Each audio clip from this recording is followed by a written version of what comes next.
Au nom d'Allah, le tout miséricordieux, le très miséricordieux. Ô prophète, quand vous répudiez les femmes, répudiez-les conformément à leur période d'attente prescrite, et comptez la période, et craignez Allah votre Seigneur. Ne les faites pas sortir de leur maison, et qu'elles n'en sortent pas, à moins qu'elles n'aient commis une turpitude prouvée. Telles sont les lois d'Allah. Quiconque cependant transgresse les lois d'Allah se fait du tort à lui-même. Tu ne sais pas si d'ici là, Allah ne suscitera pas quelque chose de nouveau. Puis, quand elles atteignent le terme prescrit, retenez-les de façon convenable, ou séparez-vous d'elles de façon convenable, et prenez 2 hommes intègres parmi vous comme témoins, et acquittez-vous du témoignage envers Allah. Voilà ce à quoi est exhorté celui qui croit en Allah et au jour dernier, et quiconque craint Allah, il lui donnera une issue favorable, et lui accordera ses dons par des moyens sur lesquels il ne comptait pas. Et quiconque place sa confiance en Allah, Allah lui suffit. Allah atteint ce qu'il se propose, et Allah a assigné une mesure à chaque chose.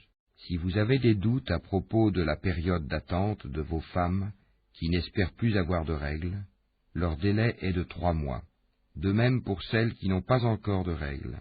Et quant à celles qui sont enceintes, leur période d'attente se terminera à leur accouchement. Quiconque craint Allah, cependant, il lui facilite les choses. Tel est le commandement d'Allah qu'il a fait descendre vers vous. Quiconque craint Allah, cependant, il lui efface ses fautes et lui accorde une grosse récompense. Et faites que ces femmes habitent où vous habitez et suivant vos moyens, et ne cherchez pas à leur nuire en les contraignant à vivre à l'étroit. Et si elles sont enceintes, pourvoyez à leurs besoins jusqu'à ce qu'elles aient accouché. Puis, si elles allaitent l'enfant né de vous, donnez-leur leur salaire, et concertez-vous à ce sujet de façon convenable. Et si vous rencontrez des difficultés réciproques, alors une autre allaitera pour lui.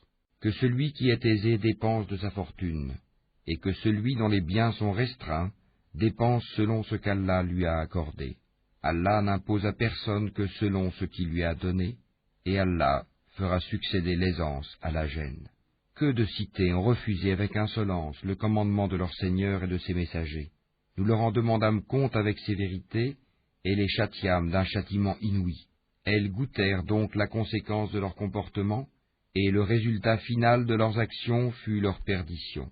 Allah a préparé pour eux un dur châtiment. Craignez Allah donc, ô vous qui êtes doués d'intelligence, vous qui avez la foi.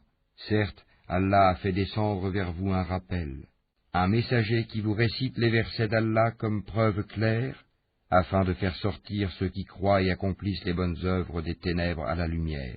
Et quiconque croit en Allah et fait le bien, il le fait entrer au jardin sous lesquels coulent les ruisseaux, pour y demeurer éternellement.